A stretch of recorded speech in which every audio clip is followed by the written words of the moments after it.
Leaders of the BRICS group of nations are meeting in Johannesburg. Brazil, Russia, India, China and South Africa are home to around 40% of the world's population. President Putin is not there, though. Russia is being represented by Foreign Minister Sergei Lavrov, since Mr. Putin is subject to an international arrest warrant for alleged war crimes related to Russia's invasion of Ukraine. BRICS leaders will discuss a possible expansion of the five-nation bloc. Some observers believe China is keen to develop a global counterweight to the Western-led G7 group of leading democracies. So here's what some of the leaders have had to say on the subject of expansion. We need to be global partners in upholding global justice. We need to strengthen strategic collaboration, practice true multilateralism, and promote the expansion of the representation and voice of southern countries in global governance. South Africa and China have similar views with regard to the expansion of BRICS membership, and we look forward to the discussions that we are going to have with other BRICS leaders. I think BRICS has the possibility to expand. I know China wants to, South Africa wants to, Russia wants to, and we want to. Everybody wants this, and it's not hard to enter. Well, let's look at this with Ali Wine, who is a senior analyst focusing on US-China relations for Eurasia Group's global macro-geopolitics practice. And Professor Oliver Stunkel is a political analyst at the School of International Relations in Sao Paulo, Brazil. Welcome both. We'll come to the issue of expansion in a moment. First, let's talk about what members believe BRICS is for. Oliver Stunkel, these five countries have some very specific objectives, which I suppose you could categorise as casting off the shackles of Western dominance. Hello, yes, absolutely. I think despite the numerous differences between BRICS countries and divergences and disagreements, particularly between India and China, there is something that unites them, which is their reluctance and wariness vis-à-vis US leadership. Member countries believe that strengthening BRICS helps them increase their leverage when sitting down with Washington. It helps them constrain the United States to some extent, also strengthen ties among member countries. An often overlooked issue is that countries like Brazil knew very little about China 20 years ago, and the BRICS grouping has helped in that sense establish ties. But of course, the big disagreement or the big question is whether they can find a way to expand that is agreeable to all of them. There's been rumors, for example, that China would be interested in adding Pakistan, something India would certainly dislike. And I would say India and Brazil have been a bit reluctant when it comes to more anti-Western additions to the club. So there's a lot of suspense. Nobody knows if expansion will actually take place. But I think there's something that unites all these countries. They believe that organizing these meetings and articulating discussions will help them adapt to a post-American world, a world in which there's numerous poles of power, and craft the details of this new multipolar order. So, Ali Wine from the Eurasia Group, we just heard Oliver there talking about this group wanting to shake off US leadership. How have they been able to resist being dominated by China? Well, first, I want to say what a pleasure it is to be commenting alongside Oliver. And for those of you who haven't read his recent article in The Economist on this very topic, I would commend it to all of you. There are important divisions in the group, and I think that there are two judgments that are true. The first judgment is that all five member countries want to exercise greater agency in world affairs. They want a more multipolar international system, but there are important divisions. I think China is in favor of rapid expansion to demonstrate its growing diplomatic heft. Russia wants to cast off or dispel abusers or disabuse individuals of the notion that it is diplomatically isolated. And on the other hand, I think if you look at Brazil, if you look at India, if you look at South Africa, they take a more cautious approach. They favor a more multipolar international system, but they don't want the BRICS to be seen as an explicitly anti-US or anti-West grouping. And so I think that those divisions about how the member states want the group to be conceived will continue to loom over the summit over the next few days. OK, and so what would I think there's about 40 countries who formally or informally want to join this group. What's in it for them? Perhaps you'd like to pick this up, Oliver, and then we'll come to you again, Ali. Well, BRICS is a recognized brand. I mean, it's it's a status booster in a way to be a BRICS country. After all, Brazil hasn't grown for a decade, but in part because it's a BRICS country, some people still refer to it as an emerging power. So it's a useful thing to have the seal of approval of this brand created by Goldman Sachs 20 years ago. In addition, it gives you, as I said, it gives you greater leverage when negotiating with Washington. It allows you to get regular FaceTime with Xi Jinping. And not only that, I mean, over the past years, there have been at times up to 100 BRICS-related meetings per year, which means that ministries and the bureaucracies get to engage with China, which is quite useful as well. Now, the concern, of course, of countries like Brazil and India is that if you add lots of countries, then the club will inevitably be less exclusive, and that status-boosting capacity of being a BRICS member may not be the same as that it used to be.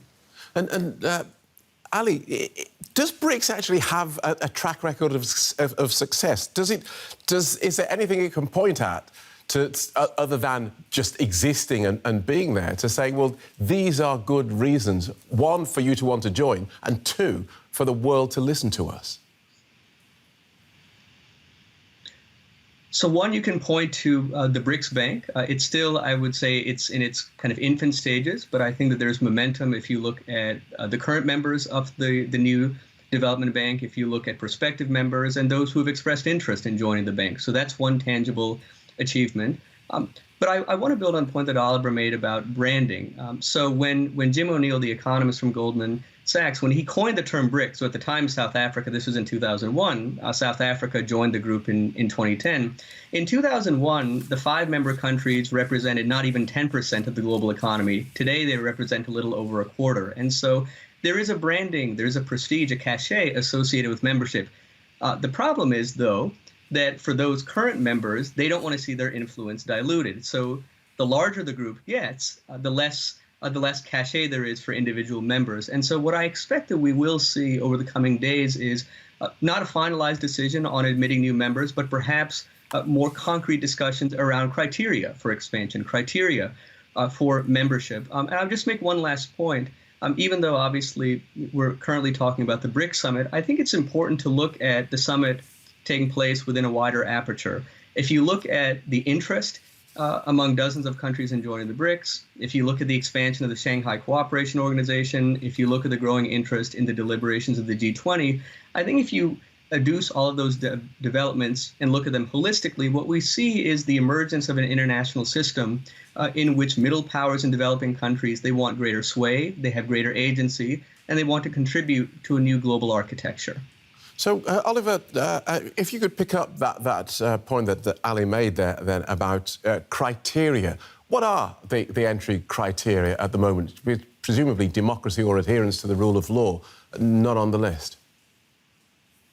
Yeah, well, so the thing is, the BRICS countries were put together by Goldman Sachs in a way. I mean, the acronym stuck in a way was quite successful in the financial markets in the 2010s. And then Russia at the time was quite eager to create a political group along those lines. China was eager to have an African member state in order to increase the BRICS grouping's legitimacy. Now, South Africa is a much smaller economy than the other member states, of course. So I think it's going to be very difficult to articulate clear criteria, because that will box the BRICS into a way that they can't violate their, the rules they've created. So another option would be that, things will be more informal. Like, for example, the G20, which is currently discussing of whether to add the African Union and to make it actually the G21. I mean, there's no specific rule about that. I think it's going to be always an informal debate.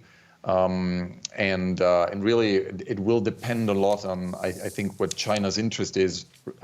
After all, it was also China that was responsible for adding South Africa back in the day.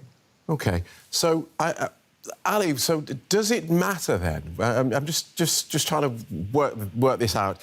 When you have the Beijing consensus that was talked about there, this lack of belief in the free market, a belief in a state-led growth, more money for global north, do Western institutions view BRICS as a threat yet?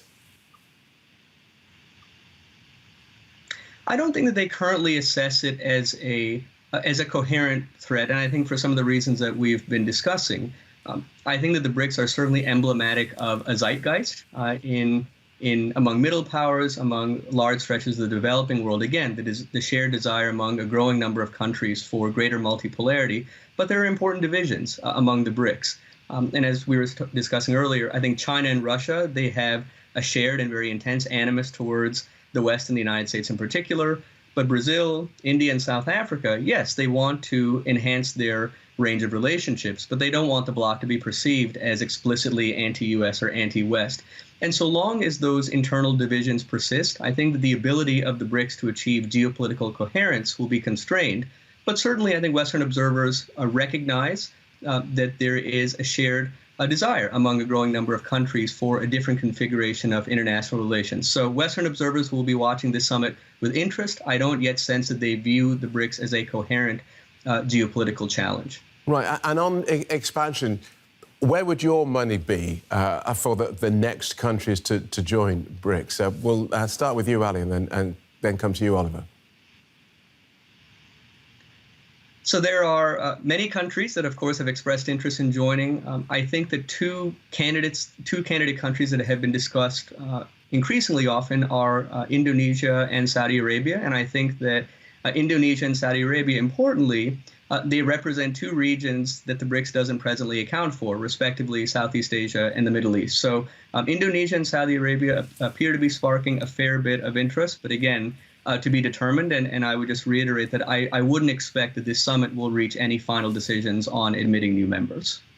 Oliver, would those be on your top of your list? Yes, actually, I think the two also, they tick the box in a very important sense. For Brazil and for India, it would not be interesting to add countries whose governments are explicitly anti-Western, like Iran, for example, or Venezuela. So these countries don't really change profoundly the overall stance of BRICS. Many other countries that have formally or informally asked for accession do not really fit in. Mexico, strategically and commercially too close to the United States, Turkey, part of NATO. Some other countries aren't really, growing particularly fast. Argentina is in the midst of a political transition. So I think those two countries are fairly safe bets. And both are countries which I think, again, would be seen positively by those who don't want the BRICS to become an explicitly anti-Western bloc. All right. Fascinating. We'll leave it there. Thank you so much for joining us. Oliver Stunkel from Brazil's School of International Relations, Ali Wynn from the Eurasia Group. Thank you both. Thank you. Thank you.